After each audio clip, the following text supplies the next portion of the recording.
Hey everybody, so it is fall, which is literally the very best time of the year, and I have 20 fall recommendations for you guys that are not so common. Now, there are going to be a couple in here that you guys always hear about because there are a couple that you just have to read in the fall, and everybody knows it, so everybody recommends them. But for the most part, these are going to be books that maybe you have not heard of or have not connected to fall. And, you know, maybe they have no connection to fall, but in my mind, when I was looking through my bookshelves, these are 20 books that I picked out and thought, yeah, that gives me the fall feels, or I like to read that during the fall, or whatever. So here's some ideas. I think you're going to think they're great. I think the thing that, you know, is making me really want to recommend all these books for fall is just the mood that it puts you in, right? When it's coming on fall, like, we're just kind of settling down. We're just kind of calming down and things are chilling out a little bit, and we're ready to kind of look inward and introspection. And I think a lot of these do that. Like, they make you think, they make you look inward and just contemplate, right? And slow down a little bit enough to get it, to really, you know, get something out of them. Now, I will say that my reads are pretty clean, so as we're going through these, if I remember something, I will definitely point it out to you, but for the most part, I think that these are all pretty safe for, you know, adults, but people who want to read clean literature. I think these are pretty good. So we'll go through them, and if I have any red flags as I'm talking about it, I'll let you know. I've broken these down into 3 categories, okay? So the first category are books that have kind of a creep factor to them. They're kind of psychological, but they have like a bigger picture, right? So this book is telling there's a reason, right, for the creep factor and the psychological. For the most part, there's a couple that are just for entertainment purposes, but we'll get to that. So that's category number 1. Category number 2 are books to make you feel smart. Like things that, like, when I read them, I want to analyze and research and dig deeper and stuff. And then the third category is books that will make you feel something, right? They'll either make you feel happy, sad, emotions. They're just kind of like good reads. All right. So without further ado, here are 20 not so common fall reads. So I'm going to start off with the like creepy, psychological, you know, bigger picture, whatever stack. And this is the stack that will have a few that you'll probably see on like everybody's fall recommendation list, but we'll start with a few that you probably won't. So this one is The Last Man by Mary Shelley. And the reason I put this on here is, one, she's also the author of Frankenstein, which is also on this pile.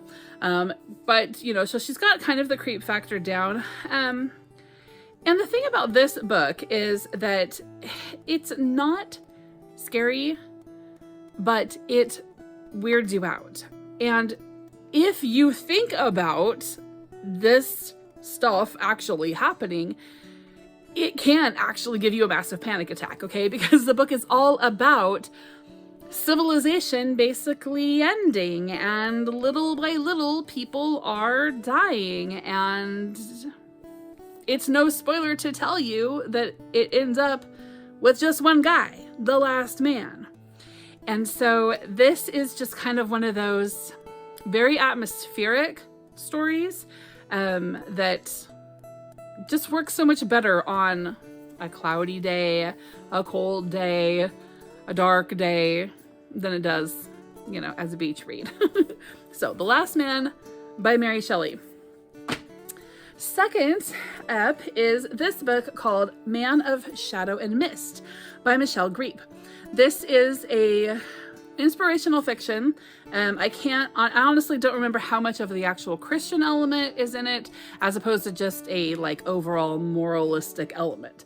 But this is a retelling of Dracula without any like demonic, satanic, weirdy things. Now, I've never read Dracula, so maybe it doesn't have any of that either, but I kind of get the feeling that sometimes like it's bordering. I don't know. But this one doesn't have anything like that. So it does have, you know, lots of great creep and suspense and all that, but it's kind of like Jamie Jo Wright, where, you know, there's always a reason for the crazy that's going on. Same thing with these. Her second one that I'm recommending is called Lost in Darkness, and this one is the retelling of Frankenstein. So this one Victorian era, this one Regency era. Michelle Grieve takes the story of Frankenstein and really makes it hit you in the gut. I really liked this story. In fact, I think out of the two, I probably did like Lost in Darkness better, but I liked them both. They're both really great. Okay, and then next up, this is actually the first Gothic, it's said to be anyway, The Castle of Otranto by Horace Walpole. This is just Gothic craziness. It was written before Jane Austen, but it is set like in medieval times, and it is the ultimate like weird house, weird stuff, crazy people, crazy events. And it's a short little work, so if you're intimidated by, 18th century literature, try this one. It is short and fairly easy to read and to understand, and it's a fun story. And then the next couple are common recommendations for this time of year. Frankenstein, which I have already mentioned. It is creepy and weird, yes, but there is a psychological element and a make you think element, a bigger picture going on here. People always talk about the question being, who's the real monster? Was it Dr. Frankenstein or was it his creation? My opinion, both of them. You'll have to read it and decide for yourself. And then I've got Edgar Allan Poe's collection of tales.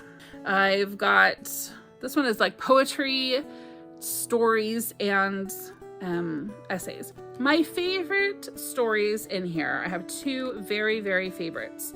The Cask of Amontillado and The Pit and the Pendulum. Those are the two that I enjoy the most.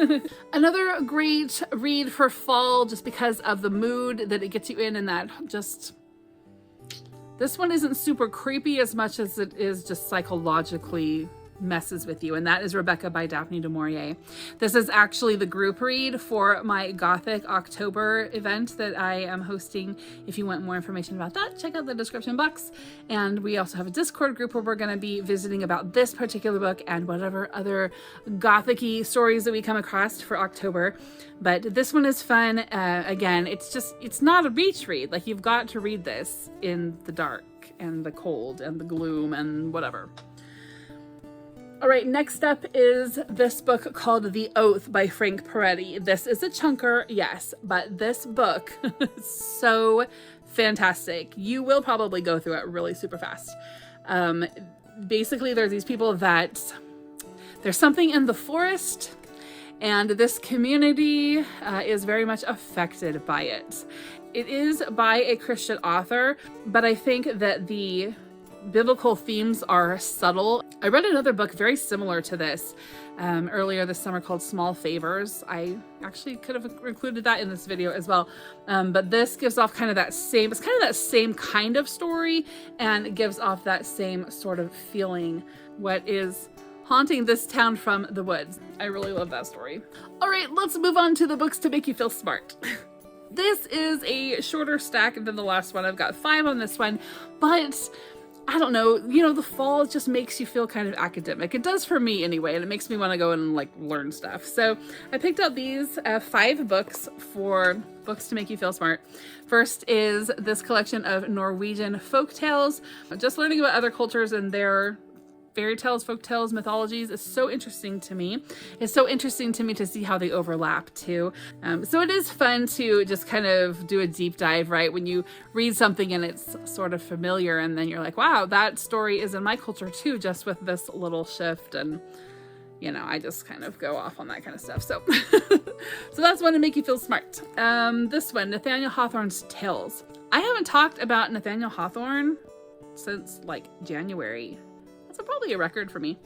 And just to prepare you, I'm also hosting Nathanuary in January, where we read something by Nathaniel Hawthorne. Last year we read The Scarlet Letter.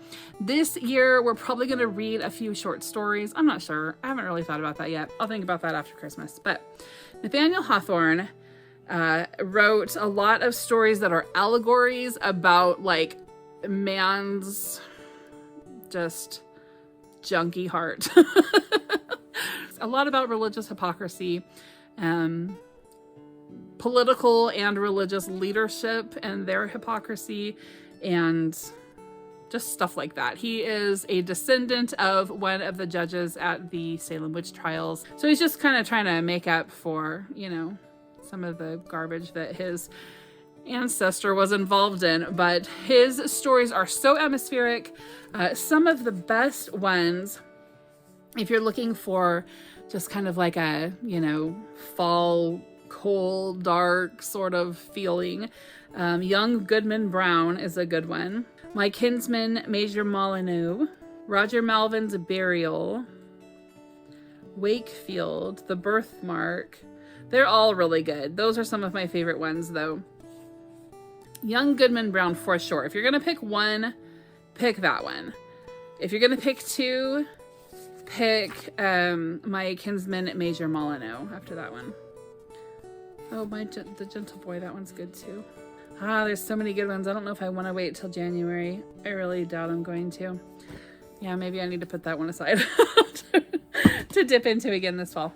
Okay, and then this next book I actually did not enjoy so much, but it is really great if you want an academic read. And this one is on the smart people pile, not so much because it'll make you feel smart, but it'll make you feel academic, right? It's a total, like, dark academia sort of story, a separate piece by John Knowles. If I remember correctly, this one had quite a bit of profanity in it. I only read it because I forced myself to. I was trying to figure out why our teachers assigned this all the stinking time in high school. And so I read it over the summer to kind of refresh my memory. And I didn't like it. It's definitely like what I like to call a guy's book. Like, it's all about guys. It's just a guy's book. But I thought I would put it in the video because, again, dark academia, and I don't really have any other dark academias, and I don't even know why I still have this on my shelf. So, I guess this is 19 recommendations, and one, here's another book that might give you the fall vibes. Because, cover, hello. A tree and the fall plays a very significant part of this story. All right, next up, Walden by Henry David Thoreau. This one will make you feel smart. He's got some essays in here about all kinds of stuff. But doing a deep dive on Thoreau and his philosophies is very interesting and fun, and it'll make you feel smart. And then, finally, for that pile, I've got Wild by Amy Jeffs. I just finished this a couple of weeks ago, and this is a book of retellings of medieval myths and legends and folklore, basically, from Britain. And they're really fun too. You will recognize a couple of the stories probably as you go through them. Most of them you will probably need to do a little digging to see some of the connections. She tells a little story and then she talks in her own voice in a nonfiction sort of way about the story and the history of it and all the stuff. And she actually did these woodcut illustrations. So that's one of her artistic talent, which just makes this even the more fantastic in my mind. So that's the last of the intellectually stimulating books. And then finally, the list of books to make you feel something. This collection of fairy tales by Hilary Mackay is fantastic. She has retold some fairy tales here, and they were all popular fairy tales, known fairy tales to me. You know, just like Little Red Riding Hood and, you know, the Pied Piper, Cinderella, Rumpelstiltskin, Rapunzel, that kind of stuff. But the way she retells them is so just magical and fun and funny and a little bit of like dark humor, and they're so good. It's a book for all ages, you know, for the most part. I let my 13-year-old read it and she loved them. But yeah, I thought they were really great. Next is Persuasion, which parts of it takes place about this time of year and just kind of makes me feel in the mood for fall. Mostly because when I first started going to England, I was always going in September and going to the Jane Austen Festival. But there are significant portions in here about fall, that take place in fall. For instance, there is a part where Anne is walking in the fall and you know, kind of just feeling all the feelings, and the leaves are falling around her and things, and she's enjoying the walk, and she says that part of the reason is because she's repeating to herself some few of the 1,000 poetical descriptions extant of autumn, the season of peculiar and inexhaustible influence on the mind, of taste and tenderness.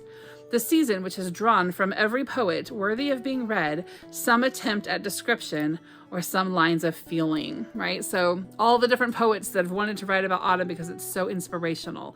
And Anne is thinking about that as she's walking she's taking her little walk, and it made me want to go and like find, okay, if there's all of these thousands of poets of the time, right? She says extant. So then and before the time of Jane Austen, who wrote about autumn, like, what is she reading? I want to know.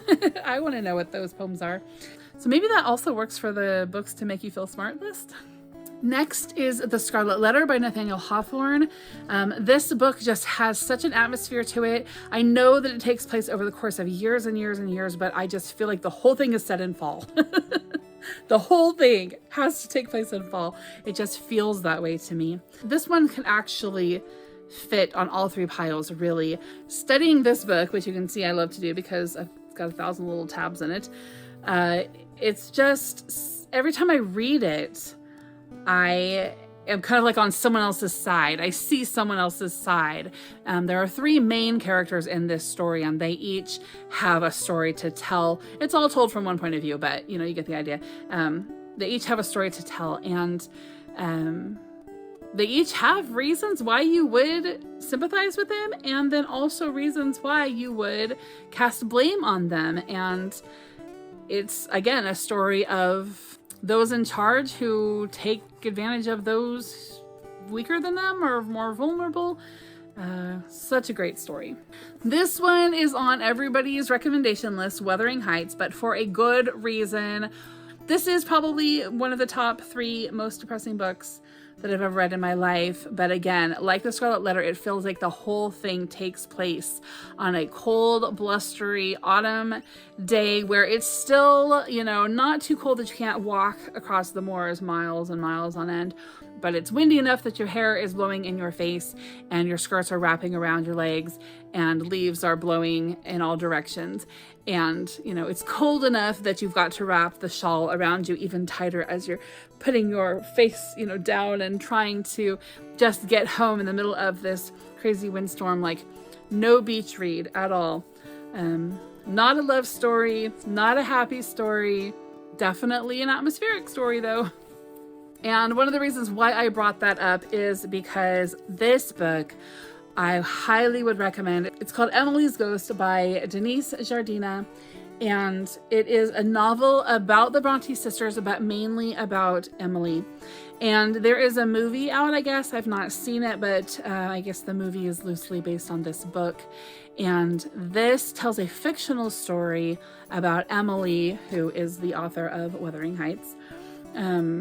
It tells a fictional story about Emily's love, a romantic relationship, and just her, just so much of who she probably was, like who I see her as anyway, and just her heart and her struggle and her,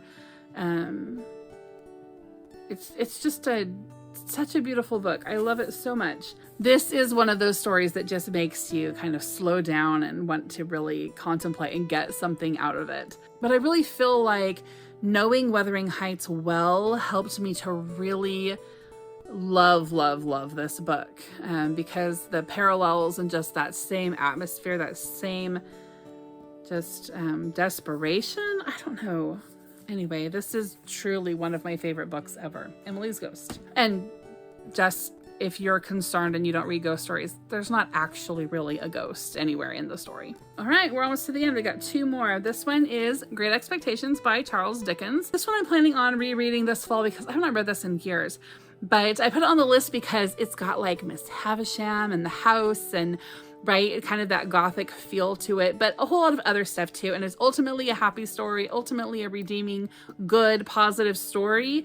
But with that little Miss Havisham, you know, character, and, you know, just the way she lives and her, you know, philosophies on life and that kind of stuff, it fits for fall if you're looking kind of for a little bit of a creep vibe, but not extreme, right? I mean, she's lovable.